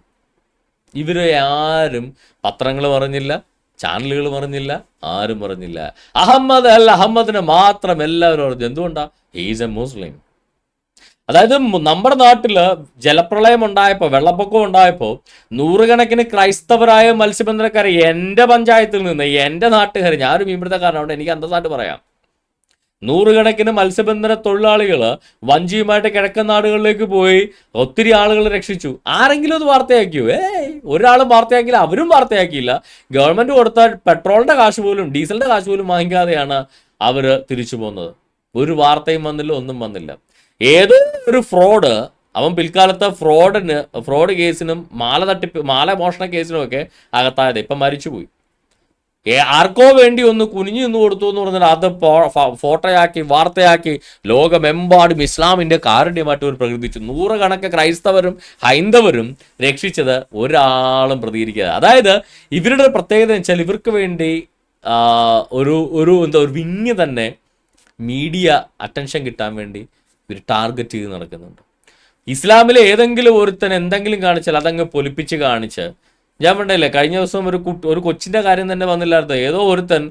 ഏതോ ഒരു സോഷ്യൽ സയൻസ് റിസർച്ച് നടത്തുന്ന റിസർച്ചർക്ക് എന്തോ ഒരു സാധനം അടിച്ചുകൂറ്റി കൊടുത്തു എന്ന് പറഞ്ഞ് അവനൊരു പ്രോത്സാഹന സമ്മാനമായിട്ട് അവർ എന്തോ ഒരു കാര്യം കൊടുത്തു എന്ന് പറയുന്ന രേഖയൊന്നുമില്ല. എന്തോ കൊടുത്തു എന്ന് പറഞ്ഞ് അവൻ ആൽബർട്ട് ഐൻസ്റ്റീനാണ്, അവൻ ന്യൂട്ടൻ്റെ തലയിൽ കയറി വെക്കുന്നവനാണെന്നൊക്കെ പറഞ്ഞുകൊണ്ട് ഇസ്ലാമിക മാധ്യമങ്ങളെടുത്ത് ആഘോഷിച്ചു. ഇന്ത്യയിൽ തന്നെ 100 ശതമാനം പിള്ളേർക്ക് ആ യൂണിവേഴ്സിറ്റി ഫണ്ട് ചെയ്തിട്ടുണ്ട്. ഈ പറഞ്ഞ ഞാൻ പോലും യൂണിവേഴ്സിറ്റി ഫണ്ടിങ്ങിലാണ് PhD ചെയ്യുന്നത്, അതായത് യൂണിവേഴ്സിറ്റി സ്കോളർഷിപ്പിലാണ് PhD ചെയ്യുന്നത്. എനിക്ക് കിട്ടിയ സ്കോളർഷിപ്പിൻ്റെ 10 പോലും ആ ചെക്കന് കിട്ടിയിട്ടില്ല. ഇക്കണക്കിന് നിങ്ങൾ എന്നെ നല്ല വാർത്തയൊക്കെ കൊണ്ടു നടക്കണമല്ലോ, ഐസക് ന്യൂട്ടൻ്റെ തന്തപ്പടിയാന്ന് പറഞ്ഞു വേണം എന്നെ കൊണ്ടു നടക്കണമല്ലോ. കാര്യം ആ ചെക്കന് കിട്ടിയതിൻ്റെ എത്ര ഇരട്ടി യൂണിവേഴ്സിറ്റി സ്കോളർഷിപ്പോട് കൂടാണ് ഞാൻ എൻ്റെ PhD ചെയ്തുകൊണ്ടിരിക്കുന്നത്. അതാണ് അവസ്ഥ. നമുക്കൊക്കെ ഒരു വാർത്തയുമില്ല, ഇവന്മാർക്കൊക്കെ എന്തെങ്കിലും അപ്പം വാർത്തയാണ്. ഓക്കെ, അപ്പോൾ ഇതാണ് അനേക ആളുകൾ ആ ടെററിസ്റ്റിനെ ഫൈറ്റ് ചെയ്തു. അതിൽ അഹമ്മദ് മാത്രം ഫേമസ് ആയി. അവൻ്റെ അടുക്കൽ പ്രധാനമന്ത്രി ചെല്ലുന്നു, അവർ ചെല്ലുന്നു, ഇവർ ചെല്ലുന്നു, മുസ്ലിങ്ങളെടുത്തിട്ട് ആഘോഷിക്കുന്നു. പാലസ്തീനിലെ ഞാൻ ഇന്നിരുന്ന് പാലസ്തീനിലെ റമള്ള ന്യൂസിൻ്റെ അറബിക് ന്യൂസാണ്, അവിടെ ഫേസ്ബുക്ക് പേജ് ഇപ്പോൾ ട്രാൻസ്ലേഷൻ ലഭ്യമാണ്, നമുക്ക് നേരെ അടിച്ച് കാണാൻ പറ്റുമല്ലോ. റമള്ള ന്യൂസിൻ്റെ ഫേസ്ബുക്ക് പോസ്റ്റിൽ ഇവനെ ആൽബനീസി എന്ന് കാണുന്ന ഒരു ഫോട്ടോ ഇട്ടൊരു പോസ്റ്റ് ഉണ്ടായിരുന്നു. അതിൻ്റെ താഴെ ഇവനെ വഞ്ചകരെന്ന് വിളിക്കുന്ന ഇഷ്ടംപോലെ പോസ്റ്റുകളുണ്ട്. അവനെ അള്ളാഹു ശിക്ഷിക്കും, അവനെ ഇപ്പം ചത്തിൽ ഇവൻ പെട്ടെന്ന് ചത്തുപോട്ടെ, പണ്ടാറടങ്ങി പോട്ടെ എന്നൊക്കെ പറഞ്ഞുകൊണ്ട് അവനെ പ്രാകുന്ന നൂറുകണക്ക് പോസ്റ്റുകൾ അതിനെന്തെങ്കിലും കാണാൻ സാധിക്കും. ഓക്കെ, അപ്പം ഇതാണ് ഇവരുടെ ഒരു ട്രിക്ക്, ഒരു തന്ത്രം എന്ന് പറയുന്നത്. അടുത്ത ഒരു ആർഗ്യുമെൻ്റ് ഞാൻ കണ്ടത് ഇച്ചിരി നീണ്ടതാണ്, ഞാൻ നിങ്ങൾക്ക് വേണ്ടി വായിക്കാം. 1-ാം ലോക മഹായുദ്ധം മുസ്ലിങ്ങളായിരുന്നില്ല, ആയിക്കോട്ടെ. 2-ാം ലോക മഹായുദ്ധവും മുസ്ലിങ്ങളായിരുന്നില്ല. 20 മില്യൺ ഓസ്ട്രേലിയക്കാരെ കൊന്നത് മുസ്ലിങ്ങളായിരുന്നില്ല. വടക്കൻ അമേരിക്കയിലെ 100 മില്യൺ അമേരിക്കക്കാരെ കൊന്നത് മുസ്ലിങ്ങളായിരുന്നില്ല. തെക്കേ അമേരിക്കയിലെ 50 മില്യൺ അമേരിക്കക്കാരെ കൊന്നതും മുസ്ലിങ്ങളായിരുന്നില്ല. 180 മില്യൺ ആഫ്രിക്കൻ റൂമികളെ അടിമകളാക്കിയത് അത് പറയരുത്. മുഹമ്മദിന് കറുത്ത ആഫ്രിക്കൻ അടിമകളുണ്ടായിരുന്നു. അപ്പം 180 മില്യൺ കുറേ പേരെ മുഹമ്മദ് അടിമയാക്കിയിട്ടുണ്ട്. അതുകൊണ്ട് എന്താ കിടക്കങ്ങ് ഒന്ന് ചേർത്ത് പിടിച്ചോ. 180 മില്യൺ ആഫ്രിക്കൻ റൂമികളെ അടിമകളാക്കിയത് മുസ്ലിങ്ങളായിരുന്നില്ല. അപ്പം മുഹമ്മദ് മുസ്ലിം അല്ല എന്നാണ് പറയുന്നത്. മുഹമ്മദ് ഒരു വെളുത്തടിമക്ക് പകരമായിട്ട് 2 കറുത്തടിമകളെ വിറ്റയാളാണ് മുഹമ്മദ്. അതായത് ഒരു വെളുത്ത അടിമക്ക് തുല്യം 2 കറുത്തടിമ എന്നായിരുന്നു പുള്ളിയുടെ ലോജിക്ക്. എന്നിട്ട് പറയാ അതെല്ലാം മുസ്ലിങ്ങളായിരുന്നില്ലെന്നാണ് പറയുന്നത്. ഓക്കെ, ആയിക്കോട്ടെ, ഇനി മുഹമ്മദ് മുസ്ലിം അല്ലേ, പിന്നെ നമുക്കൊന്നും പറയാൻ പറ്റില്ലല്ലോ. അറ്റ്ലാന്റിക് അതേത് രാജ്യമാണോ? അറ്റ്ലാന്റിക്, ഇനി അന്റാർട്ടിക്കയാണോ? അറ്റ്ലാന്റിക് എന്ന് പറഞ്ഞ രാജ്യം ഉണ്ടെന്ന് എനിക്കറിയില്ല. ഇനി എൻ്റെ അറിവ് ചിലപ്പോൾ ഇല്ലായിരിക്കും. ഇനിയിപ്പോൾ ചന്ദ്രൻ വെട്ടിമുറിച്ചപ്പോൾ ഇല്ലാതായിപ്പോൾ രാഷ്ട്രം വല്ലതും ആയിരിക്കും. ഓക്കെ, ഹിരോഷിമയിലും നാഗാസാക്കിയിലും ആറ്റം ബോംബ് ഇട്ട് ലക്ഷക്കണക്കിന് മനുഷ്യർ ഒരു രാത്രിയോട് കൊന്നത് മുസ്ലിങ്ങളായിരുന്നില്ല. ഇങ്ങനെ നീണ്ടുപോവാണ് ലിസ്റ്റ്. ഞാൻ ചോദിക്കട്ടെ, കേരളത്തിൽ ഇന്നലത്തെ പത്രം നിങ്ങളെടുത്താൽ, ഇന്ന് രാവിലെ വന്ന പത്രം നിങ്ങളെടുത്ത് നോക്കിക്കഴിഞ്ഞാൽ മിനിമം ഒരു 10 കൊലപാതകത്തിൻ്റെ വാർത്ത അതിനകത്ത് കാണാം. ശരിയല്ല? 10 കൊലപാതകത്തിൻ്റെ വാർത്തയെങ്കിലും മിനിമം കാണും. ഈ കൊലപാതകം ചെയ്ത 10 പേരും ഒന്നുകിൽ BJP കാരനായിരിക്കും, അല്ലെങ്കിൽ CPM കാരനായിരിക്കും, അതുമല്ലെങ്കിൽ മുസ്ലിം ലീഗുകാരനായിരിക്കും, അതുമല്ലെങ്കിൽ കോൺഗ്രസ്സുകാരനോ കേരള കോൺഗ്രസ്സുകാരനായിരിക്കും. ആയിരിക്കുമല്ലോ. അതായത് 10 കൊലപാതകത്തിൻ്റെ വാർത്ത നിങ്ങളെടുത്താൽ അതിൽ കൊലപാതകം ചെയ്ത 10 പേര് കേരളത്തിലെ ഏതെങ്കിലും ഒരു രാഷ്ട്രീയ പാർട്ടിയുടെ പ്രവർത്തകനോ അനുഭാവിയോ ആയിരിക്കും. എന്ന് വെച്ചാൽ ആ 10ഉം രാഷ്ട്രീയ കൊലപാതകമാണോ? ഏതെങ്കിലും ഒരു മുസ്ലിം ലീഗുകാരൻ ഒരു കൊലപാതകം ചെയ്താൽ അത് മുസ്ലിം ലീഗ് ചെയ്ത രാഷ്ട്രീയ കൊലപാതകമാണോ?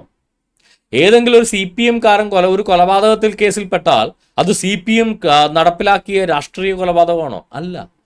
രാഷ്ട്രീയ കൊലപാതകമെന്നും അത് CPM നടത്തിയ കൊലപാതകമെന്നും പറയണമെങ്കിൽ, അല്ലെങ്കിൽ അത് കോൺഗ്രസ് നടത്തിയ കൊലപാതകമാണെന്ന് പറയണമെങ്കിൽ, പാർട്ടിയുടെ നിർദ്ദേശപ്രകാരം കുറേ ആളുകൾ ഒരു പരിചയമില്ലാത്തവരെ വെട്ടിക്കൊന്നു കഴിഞ്ഞാൽ അത് പറയും. ഇപ്പം TPനെ വെട്ടിക്കൊന്ന ആളുകൾക്ക് TPയുമായിട്ട് ഒരു വ്യക്തിവിരോധവും ഇല്ല.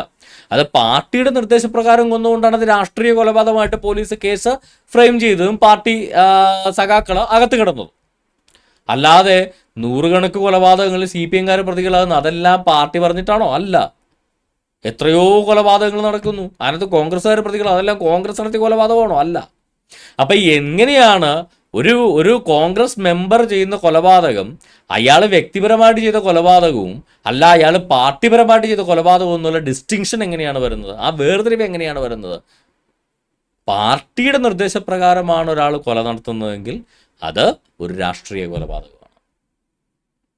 ഒന്നാം ലോക മഹായുദ്ധം, അതിനകത്ത് രണ്ട് വശത്തും ക്രൈസ്തവരുണ്ടായിരുന്നു.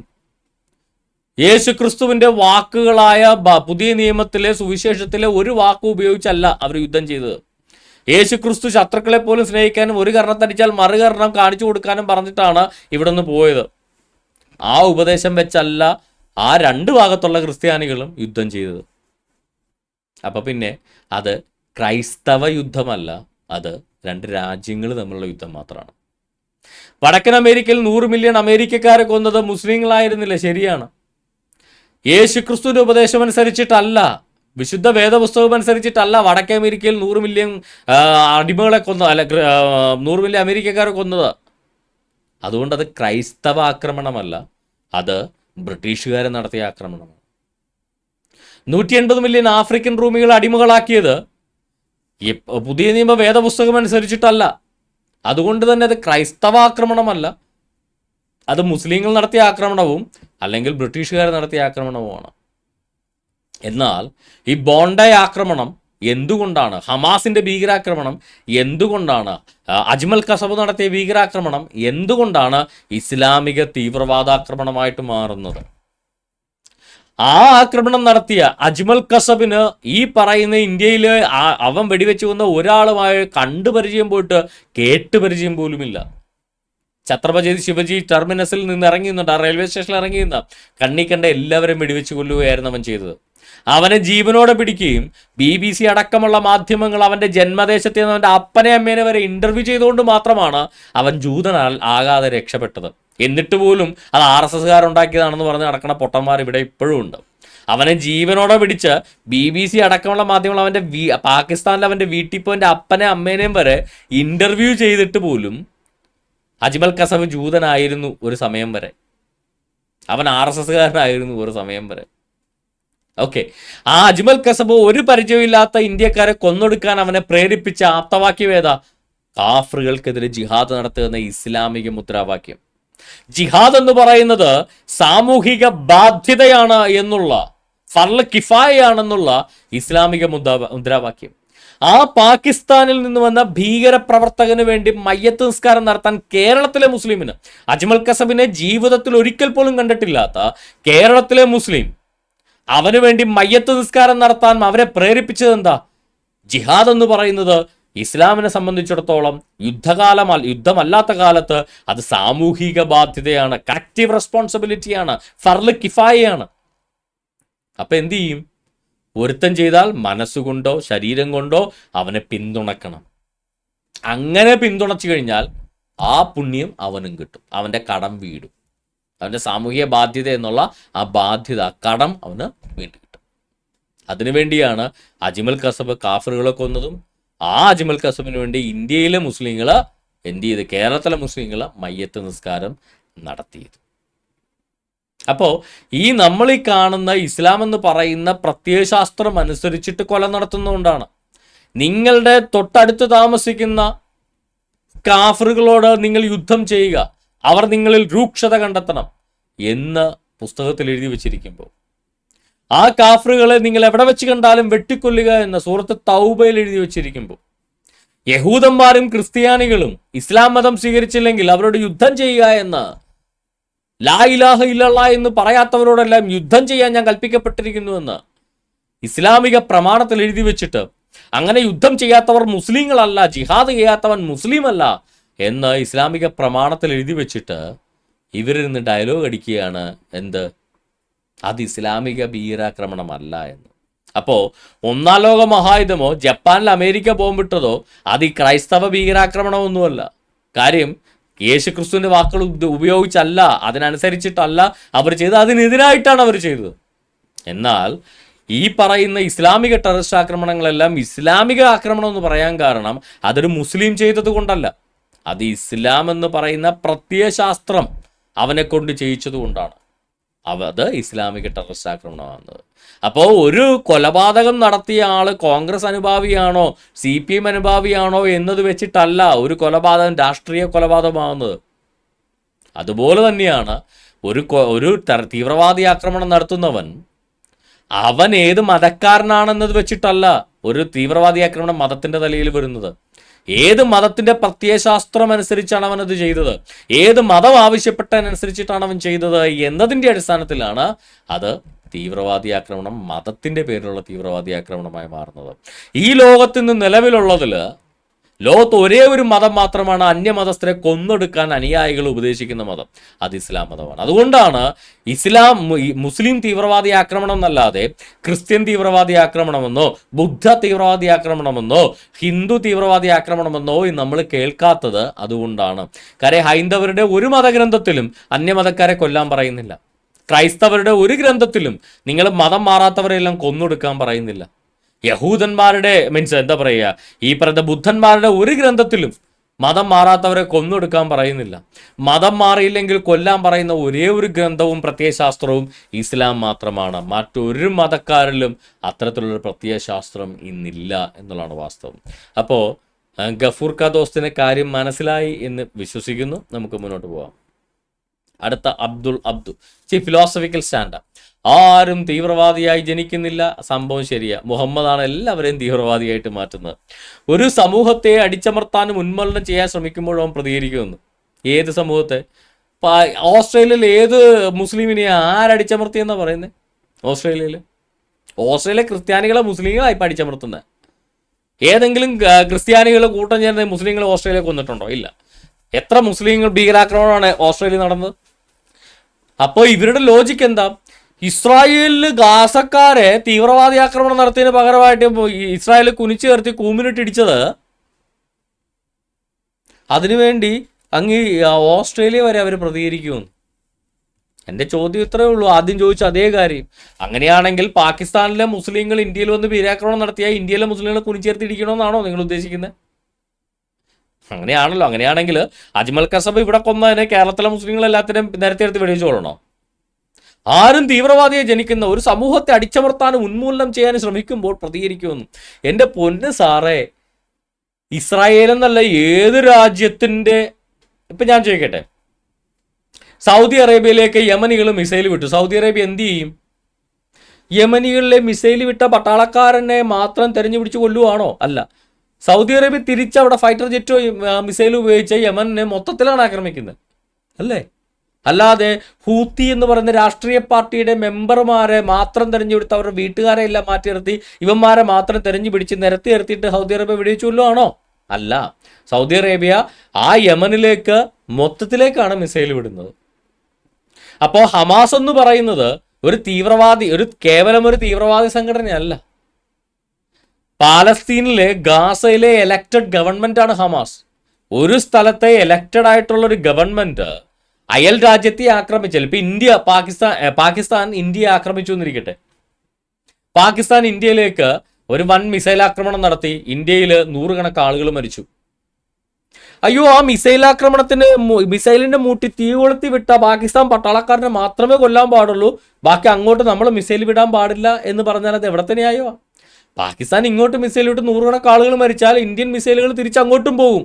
അവിടെ പാകിസ്ഥാനിലെ ഇപ്പൊ ഭരിക്കുന്ന രാഷ്ട്രീയ പാർട്ടിയുടെ മെമ്പർമാരുടെ വീടുകളിൽ അവരുടെ കുട്ടികളെയൊക്കെ മാറ്റി നിർത്തിയിട്ട് ആ മെമ്പർമാരെ പുരുഷന്മാരെ മാത്രം നിരത്തിർത്തിയിട്ട് ഇന്ത്യ മിസൈൽ വിടണം എന്ന് വാശി പിടിക്കാൻ പറ്റുമോ? ഇല്ല. തിരിച്ചങ്ങോട്ട് മിസൈലുകൾ ചെല്ലും. ഇൻഡിസ്ക്രിമിനേറ്റ് ആയിട്ട് ആക്രമണങ്ങൾ നടക്കും. അതാണ് ഒരു യുദ്ധം എന്ന് പറയുന്നത്. ഒരു യുദ്ധത്തിൽ ഒരിക്കലും എന്താ പറയുക, ഇങ്ങോട്ട് 1000 മിസൈൽ വിട്ടാൽ അങ്ങോട്ടും 1000 മിസൈൽ വരും. അത് പ്രതീക്ഷിച്ചോണം, അല്ലാതെ യുദ്ധത്തിനിറങ്ങാൻ നിൽക്കരുത്. അപ്പോൾ ഗാസയിലെ തീവ്രവാദി ഗവൺമെൻറ് ഹമാസ് ഇസ്രായേൽ എന്ന അയൽ രാജ്യത്തെ അങ്ങോട്ട് കയറി ആക്രമിച്ചപ്പോൾ ഇസ്രായേൽ തിരിച്ചാക്രമിച്ചു. ഗാസ എന്ന് പറയുന്ന സ്ഥലം തവിട് പൊടിയായി ബുംബിടമായി പോയി. മൂട്ടിക്കയറി വീട് വെട്ടിക്കാൻ നേരത്ത് സഹായത്തിന് വരുമെന്ന് പറഞ്ഞാൽ ഹമാസും ഹിസ്ബുള്ളയും വന്നില്ല, ജ്യോതിയും വന്നില്ല, തീയും വന്നില്ല, ഇറാനും വന്നില്ല എന്ന് പറഞ്ഞ അവസ്ഥയായി. എന്നിട്ട് കിടന്ന് അടിച്ചമർത്താൻ ഉന്മൂലനം ചെയ്യാനും നടക്കുക. യഹൂദന്മാരുടെ നാട്ടിൽ കയറി താമസിച്ച് അവരുടെ പള്ളി ഇരിക്കുന്ന സ്ഥലത്ത് ഇവന്മാർ അധിനിവേശം മോസ്ക് സ്ഥാപിച്ച് അവർക്ക് ഈ പ്രപഞ്ചത്തിലുള്ള ഒരേ ഒരു പള്ളിയാണത്. അതിൻ്റെ സ്ഥലത്ത് അതിൻ്റെ മുകളിൽ കൊണ്ടാണ് ഇവന്മാർ മോസ്ക് ഉണ്ടാക്കി വെച്ചേക്കുന്നത്. എന്നിട്ട് പറയാ യഹൂദന്മാർ അടിച്ചമർത്തുവാണെന്ന്. മക്ക പള്ളി പൊളിച്ചിട്ട് അവിടെ ഒരു ഹിന്ദു ക്ഷേത്രം പണിത് വെച്ചാൽ മുസ്ലിങ്ങൾ സമ്മതിക്കുമോ? അതിനേക്കാൾ തീവ്രമാണ് കാര്യം. മക്ക പള്ളിയില്ലെങ്കിൽ ഇഷ്ടം പോലെ പള്ളി മുസ്ലിങ്ങൾക്കുണ്ട്. പക്ഷേ യഹൂദന്മാർക്ക് ഒരൊറ്റ പള്ളിയുള്ളൂ, അത് ജെറുസലേം ദേവാലയമാണ്. ആ ജെറുസലേം ദേവാലയം ഇരുന്ന സ്ഥലത്താണ്, അതിൻ്റെ അവശിഷ്ടങ്ങളുടെ മുകളിലാണ് മുസ്ലിങ്ങൾ കൊണ്ടുവന്ന് ഈ പറയുന്ന കേവലം 1000 വർഷം പോലും പഴക്കമില്ലാത്ത ഒരു മോസ്ക് കൊണ്ടുവന്ന് കെട്ടിവെച്ചിരിക്കുന്നത്. മുഹമ്മദ് ജനിക്കുന്നതിന് 1600ഓളം വർഷങ്ങൾക്ക് മുന്നെയാണ് യഹൂദന്മാരുടെ ദേവാലയം, ജെറുസലേം ദേവാലയം അവിടെ സ്ഥാപിതമാകുന്നത്. ആ ജെറുസലേം ദേവാലയത്തിൻ്റെ അവശിഷ്ടങ്ങൾക്ക് മുകളിൽ മുഹമ്മദിൻ്റെ മരണശേഷം ഉമറും ഡീമോളും ചെന്ന് കുത്തിയ ഷെഡാണ് ഇന്നവിടെ മോസ്കായിട്ട് പിന്നീട് മാറിയത്. അത്രത്തോളം അധിനിവേശം നടത്തി, അവരുടെ ദേവാലയത്തിൽ വരെ അധിനിവേശം നടത്തി മോസ്ക് ഉണ്ടാക്കി വെച്ചിട്ട് നിന്ന് കരയുവാണ് ഇവന്മാർ. അതാണ് ഇവന്മാരുടെ ഏറ്റവും വലിയ പ്രത്യേകത എന്ന് പറയുന്നത്. ഒരു രാജ്യത്ത് കയറി ആ നാട്ടുകാരുടെ സ്ഥലം അതിക്രമിച്ചെടുത്ത് അവിടെ കുടിയേറി പാർത്ത് അവരെ എല്ലാം അടിച്ചോടിച്ച് അവിടെ സ്ഥലവും അടിച്ചു മാറ്റി അവരുടെ വിശുദ്ധ പള്ളിയിരിക്കുന്ന സ്ഥലത്ത് ഇവന്മാർ മോസ്ക് ഉണ്ടാക്കി വെച്ചിട്ട് നമ്മളാണ് നടത്തി. മുസ്ലിങ്ങൾ അറബികളാണ് നിങ്ങളെങ്കിൽ അറബി നാട്ടിലേക്ക് പോവുക. Israel is for Jews. നിങ്ങൾ എന്തിനാ അവിടെ കടിച്ചു തൂങ്ങി കിടക്കുന്നത്? നിങ്ങൾക്ക് അവിടെ ജോർദൻ ഉണ്ട്, ഇനി അല്ലെങ്കിൽ ഈജിപ്റ്റ് ഉണ്ട്, അല്ലെ സൗദി അറേബ്യ ഉണ്ട്, അല്ലെ വലിയ എന്താ പറയുക മഹത്തരമായ ഇറാനുണ്ട്. അങ്ങോട്ടൊന്നും ഇവന്മാർക്ക് പോകണ്ട. ഇസ്രായേലിൻ്റെ സ്ഥലം അധിനിവേശം നടത്തി കടിച്ചു പിടിച്ചു ഇരിക്കണം. അവരുടെ പള്ളിയുടെ പുറത്ത് ഇവരുടെ പള്ളി പണിത് അധിനിവേശ മോസ്ക് സ്ഥാപിച്ച് നിൽക്കണം. ഇതാണ് ഇവരുടെ ഉദ്ദേശം. എന്നിട്ട് അതിനെതിരെ ഇസ്രായേൽ പ്രതികരിച്ചാൽ അങ്ങ് ഓസ്ട്രേലിയ കിടക്കണ യഹൂദന്മാരുടെ നെഞ്ചത്ത് കയറും. കാര്യം ഇസ്രായേലിൻ്റെ നെഞ്ചത്ത് കയറാൻ ചെന്ന് കഴിഞ്ഞാൽ വീടിരിക്കുന്ന സ്ഥലം വരെ അവന്മാർ ബുൾഡോസ് ചെയ്ത് കളയുമെന്ന് അറിയാം. നെഞ്ചത്ത് തൊള വീഴും. അതുകൊണ്ട് ഓസ്ട്രേലിയയിലുള്ള യഹൂദന്മാരുടെ നെഞ്ചത്താണ് ഇവന്മാരുടെ ഇപ്പോൾ കയറ്റം. സഹീൽ ബുഖാരി ബുക്ക് നമ്പർ 29 18-ാം ആയത്തിൽ നമുക്കൊരു കാര്യം കാണാൻ സാധിക്കും. ഇവർ പറയുന്നില്ലേ, ഇവരെല്ലാവരും ഇപ്പോൾ കണ്ടില്ലേ യഥാർത്ഥ മുസ്ലിം അഹമ്മദ് അൽ അഹമ്മദ് കണ്ടില്ലേ തീവ്രവാദി ആക്രമണത്തിൽ നിന്ന് യൂതന്മാർ രക്ഷിച്ചു. ആ പുള്ളിക്കാരൻ ഇത് തീവ്രവാദി ആക്രമണം എന്ന് പോലും അറിയില്ലായിരുന്നു എന്നുള്ളതാണ് വാസ്തവം. അറിഞ്ഞുകൊണ്ടാണോ അറിയാതാണോ രക്ഷിച്ചത് തമ്പുരാന് മാത്രം അറിയാം. ഓക്കെ, എന്തായാലും പുള്ളി കീഴടക്കി. Okay, fine. ഒരു ഇസ്ലാമിൻ്റെ കാഴ്ചപ്പാടിൽ ഈ അഹമ്മദ് അൽ അഹമ്മദ് ആരാണ്? ഈ അക്രം പേഴ്സ് ആരാണ്? ഈ തീവ്രവാദി ആക്രമണം നടത്തിയ ഈ മുസ്ലിം തീവ്രവാദികളും ഈ തീവ്രവാദി ആക്രമണം തടഞ്ഞ അഹമ്മദ് അൽ അഹമ്മദും ഒരു ഇസ്ലാമിൻ്റെ കണ്ണിൽ എന്താണ് എന്ന് നമുക്ക് പരിശോധിക്കാം. സഹീൽ ബുഖാരി ബുക്ക് നമ്പർ 29 ഹദീസ് നമ്പർ 18 നമ്മൾ വായിക്കുന്നത് ഇങ്ങനെയാണ്. When prophet went out for the battle of Uhud, Uhud യുദ്ധത്തിന് പ്രവാചകൻ പോയ സമയത്ത് some of his companions hypocrites returned home. കുറച്ച് ഹിപ്പോക്രിറ്റുകൾ ഈ ജിഹാദിൽ പങ്കെടുക്കാതെ തിരിച്ചു പോന്നു. ജിഹാദിനെ തടഞ്ഞില്ല അവർ, ജിഹാദിൽ പങ്കെടുക്കാതെ തിരിച്ചു പോന്നു. അപ്പം ജിഹാദിൽ തടഞ്ഞവൻ്റെ ഫലം എന്താണെന്ന് ആലോചിക്കണേ. ജിഹാദിൽ പങ്കെടുക്കാതെ കുറച്ച് പേര് തിരികെ പോന്നു. A party of the believers remark that they would kill those hypocrites. ജിഹാദിൽ പങ്കെടുക്കാതെ തിരിച്ചു പോകുന്നവരെ കൊല്ലണമെന്ന് ഒരു കൂട്ടം മുസ്ലിങ്ങൾ പറഞ്ഞു. But another party said they would not kill. മറ്റൊരു കൂട്ടർ പറഞ്ഞു നമ്മൾ അവരെ കൊല്ലരുത്. So this divine inspiration was revealed. അപ്പം തന്നെ Muhammad ആയത്തിറക്കി. Then what is the matter with you that you are divided in 2 parties concerning hypocrites?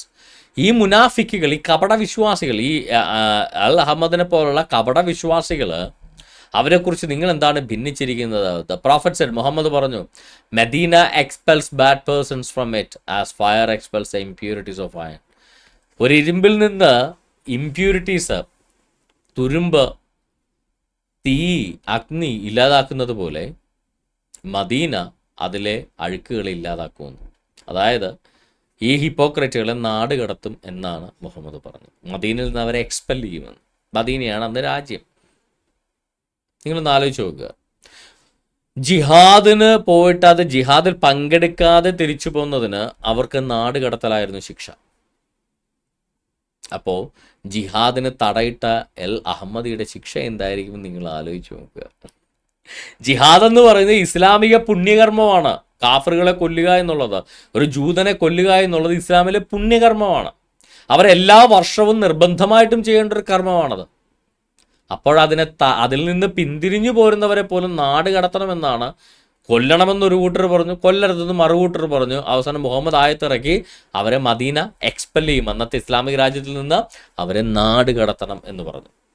അപ്പോൾ ഇത് ജിഹാദ് പങ്കെടുത്തില്ല എന്നത് പോട്ടെ, ജിഹാദ് തടഞ്ഞ അൽ അഹമ്മദിയെ നാട് കടത്തുക എന്നുള്ളതാണ് ഇസ്ലാമിൻ്റെ കണ്ണിൽ അയാൾക്കുള്ള ശിക്ഷ എന്ന് പറയുന്നത്. എന്തുകൊണ്ടാണ് ഇവർ ജ്യൂസിനെ കൊന്നൊടുക്കുന്നത്? അങ്ങ് ഇസ്രായേലിൽ ഇസ്രായേൽ അടിക്കുന്നതുകൊണ്ടാണോ 20,000 കിലോമീറ്റർ അകലെയുള്ള ഓസ്ട്രേലിയയിലെ ജ്യൂസിനെ ഇവർ കൊന്നൊടുക്കുന്നത്? സഹീൽ ബുഖാരി ബുക്ക് നമ്പർ 56 139 എന്താ പറയുന്നത്? ബുക്ക് നമ്പർ 56 ഹദീത്ത് number 139 Sahih Bukhari, narrated by Abu Huraira. Allah's messenger said, "The hour will not be established until you fight the Jews and stone behind which a Jew will be hiding will say, oh Muslim, there is a Jew hiding behind me, so kill him." യഹൂദന്മാരെ മുസ്ലിങ്ങൾ കൊന്നൊടുക്കും, അതുവരെ അന്ത്യകാലം വരത്തില്ല. അന്ന് കല്ലിന്റെ പുറകിൽ യഹൂദന്മാർ മറഞ്ഞിരുന്നാൽ ആ കല്ല് വിളിച്ചു പറയും, മുസ്ലിമേ ഇങ്ങോട്ട് വരൂ, ഇതാ ഒരു യഹൂദൻ ഇവിടെ മറഞ്ഞിരിക്കുന്നവനെ കൊന്നുകളയുക എന്ന കല്ല് വിളിച്ചു പറയുമെന്ന്. യഹൂദനെ കൊല്ലുക എന്ന് പറയുന്ന ആറ്റിറ്റ്യൂഡ് ഈ ഗാസക്കാര് മുസ്ലിം ആകുന്നതിന് മുന്നേ ഉള്ളതാണ്. ഗാസക്കാരൊക്കെ മുസ്ലിം ആയതെന്നാ? ഗാസക്കാരൊക്കെ കനനൈറ്റ്സ് പേഗൻ റിലീജിയൻ പിന്തുടരുന്ന ആളുകളായിരുന്നു. ബാലിനെ ആരാധിക്കുന്നവരായിരുന്നു ഗാസക്കാര്. പാലസ്തീനികളാണ്. അവരുടെ മതത്തിൽ ബാല്, അഷേര തുടങ്ങിയ നൂറുകണക്ക് ദേവന്മാരെ ആരാധിക്കുന്ന ഒരു മതവിഭാഗങ്ങളെ, ഒരു ബഹുദൈവ മതവിശ്വാസികളായിരുന്നു ഗാസക്കാരൊക്കെ അബ്രഹാമിന് മുന്നേ ഉള്ളതാണ് ഗാസയിലെ പാലസ്തീൻ ഭരണം എന്ന് പറഞ്ഞ. ആ ഗാസക്കാര് എന്നാണ് മുസ്ലിം ആയത്? മുഹമ്മദ് മരിച്ച ഉമറിന്റെ കാലം കഴിഞ്ഞിട്ടാണ് ഗാസക്കാരൊക്കെ മുസ്ലിം ആകുന്നത്. മുഹമ്മദിന്റെ കാലത്ത് ഈ ഗാസ ഉണ്ടാകുന്നതിന് മുന്നേ ഇവർ പറയുന്നത് എന്താ? മുഹമ്മദ് പറഞ്ഞേക്കണ എന്താ? യഹൂദന്മാരെ കൊല്ലുക, മുസ്ലിങ്ങളോട് കല്ല് വരെ പറയും, ഇങ്ങോട്ട് വാ, യഹൂദനെ കൊല്ലുക. അതായത് യഹൂദനെ കൊല്ലുക എന്നുള്ളത് ഈ ഗാസയോ ഈ ഇന്നത്തെ മോഡേൺ ഇസ്രായേൽ രാഷ്ട്രമൊക്കെ ഉണ്ടാകുന്നതിന് മുന്നേ ഉള്ള പ്രസ്ഥാനമാണ്. യഹൂദനെ ഓടിച്ചിട്ട് കൊല്ലുക എന്നുള്ള ഈ ഇസ്ലാമിന് അതിൻ്റെ ചേതോവികാരം, അതിൻ്റെ മോട്ടിവേഷൻ, അതിൻ്റെ എല്ലാം എന്ന് പറയുന്നത് മുഹമ്മദ് എന്ന് പറയുന്ന ഇസ്ലാമിക പ്രവാചകനാണ്, തീവ്രവാദിയാണ്, ഫാസിസ്റ്റാണ്. അപ്പോൾ ഈ ഇവന്മാർ പറയുന്ന പോലെ ഇസ്രായേൽ അടിക്കണമുണ്ട്, അതിൻ്റെ പരിണിതഫലം ഇവിടെയുള്ള ജൂതന്മാർ അനുഭവിക്കുന്നു എന്ന് പറയുന്നത് ശുദ്ധ മണ്ടത്തരമാണ്. ഇസ്രായേൽ എന്നല്ല, ഗാസക്കാർ മുസ്ലിം ആകുന്നതിന് മുന്നേ ഉള്ള പ്രസ്ഥാനമാണ് ഇസ്രായേലിനെ കൊല്ലുക, ജൂതന്മാരെ കൊല്ലുക എന്നുള്ളത്. സഹീൽ ബുഖാരി ബുക്ക് നമ്പർ 56 ഹദീസ് number 235.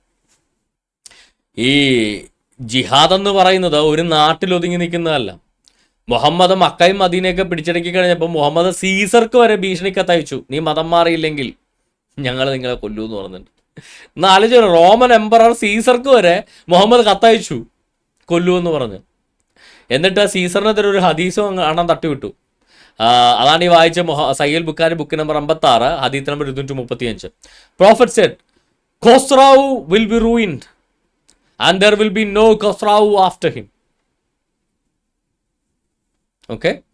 And Caesar will surely be ruined and there will be no Caesar after him. Caesar നശിച്ചു പോവും, അതിനുശേഷം ഒരു സീസറും ഉണ്ടാവേല. ഈ പറഞ്ഞ മുഹമ്മദ് ഇത് പറഞ്ഞ് 10 വർഷത്തിനുള്ളിൽ മുഹമ്മദ് തട്ടിപ്പോയി, വിഷം കഴിച്ചു മരിച്ചു. ആ സീസർ പിന്നീട് സീസർമാരുണ്ടായി 1400, അതായത് മുഹമ്മദ് മരിച്ച് 800 വർഷത്തിന് ശേഷവും സീസർ ഉണ്ടായി. അതായത് പ്രവാചകൻ എന്ന് പറയുന്ന പുള്ളി പ്രവചിച്ചേക്കണ മുഴുവൻ യമണ്ടൻ പൊട്ടത്തരമായിരുന്നു എന്നുള്ളത് ഏറ്റവും വലിയ തെളിവാണ്. Caesar will sure be ruined, മുഹമ്മദിന്റെ കാലത്തെ സീസർ നശിച്ചു പോവും. And there will be no Caesar after he, അവന് ശേഷം ഒരാളും സീസർ ആവില്ല. അവന് ശേഷമൊന്നല്ല, മുഹമ്മദ് മരിച്ച് 800 വർഷത്തിന് ശേഷവും സീസർമാരുണ്ടായി.